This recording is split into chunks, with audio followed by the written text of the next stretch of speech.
തുടരെ പരാജയങ്ങൾ മാത്രം നേടിക്കൊണ്ടിരുന്ന ഒരു നടനായിരുന്നു പ്രഭാസ്. ബാഹുബലി എന്ന ചിത്രത്തിന് ശേഷം താൻ ഫീൽഡ് ഔട്ട് ആയെന്ന് വരെ ആരാധകർ മുദ്രകുത്തി. എന്നാൽ പ്രഭാസിനെ നായകനാക്കിക്കൊണ്ട് KGF എന്ന സൂപ്പർ ഹിറ്റ് ചിത്രം സംവിധാനം ചെയ്ത പ്രശാന്ത് നീൽ ഒരുക്കുന്ന പുതിയ ചിത്രമാണ് സലാർ. ഹലോ, നമസ്കാരം. നിങ്ങൾ ഈ ചാനൽ ഇഷ്ടപ്പെടുന്നുണ്ടെങ്കിൽ ഈ വീഡിയോയ്ക്ക് ഒരു ലൈക്കും പിന്നെ ഒന്ന് സബ്സ്ക്രൈബും ചെയ്യുക. KGFനോട് സാമ്യം വരുന്ന രീതിയിലാണ് ട്രെയിലറിൽ ഏറെ ഭാഗവും കാണിച്ചിരിക്കുന്നത്. ബാക്ക്ഗ്രൗണ്ട് ആയാലും തീം ആയാലും എല്ലാം ആളുകളുടെ ഡയലോഗ് ഡെലിവറി ആണെങ്കിൽ പോലും അങ്ങനെയൊക്കെ തന്നെയാണ്. പിന്നെ ട്രെയിലറിൽ അവസാനം കാണിക്കുന്ന BGM അതും KGFനോട് സാമ്യം വരുന്ന രീതിയിൽ തന്നെയാണ് ചെയ്തേക്കുന്നത്.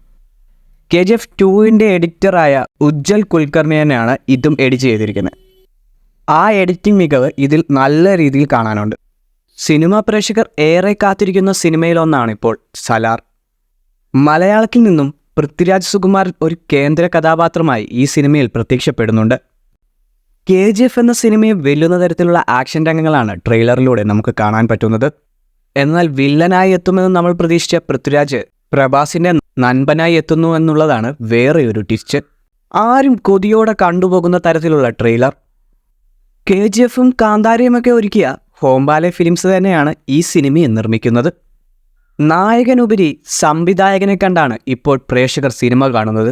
അങ്ങനെ വരുമ്പോൾ സലാറിനെ വരവേൽക്കാൻ ലക്ഷക്കണക്കിന് അല്ലെങ്കിൽ കോടിക്കണക്കിന് ആളുകൾ കാത്തിരിപ്പുണ്ട്. അതിനർത്ഥം പ്രഭാസ് ഒരു മികച്ച നടനല്ലെന്നല്ല, സിനിമയുടെ ഓരോ രംഗങ്ങളും എങ്ങനെ എടുക്കുന്നു എന്നുള്ളത് സിനിമയുടെ കണ്ടിന്യൂവിറ്റിയെ ബാധിക്കുന്നുണ്ട്. അത് വളരെ നല്ലതായി ചെയ്യാൻ അറിയാവുന്ന ആളാണ് പ്രശാന്ത് നീൽ. എന്നാൽ ഇതിലെ പൃഥ്വിരാജിൻ്റെ ലുക്ക് വളരെയധികം ശ്രദ്ധിക്കപ്പെട്ടിരുന്നു. മൂക്കിലൊരു റിങ്ങും കഴുത്തിലൊരു വളയവും ചുറ്റി നെറ്റിയിലൊരു നീണ്ട കറുത്ത കുറിയും ഇട്ടുള്ള അദ്ദേഹത്തിൻ്റെ ഗെറ്റപ്പ് പ്രേക്ഷകർ ഏറെ ഏറ്റെടുത്തതാണ്. വരദരാജ മന്നാർ എന്ന അധോലോക നേതാവായിരിക്കും പ്രഭാസ് പ്രത്യക്ഷപ്പെടുന്നത്.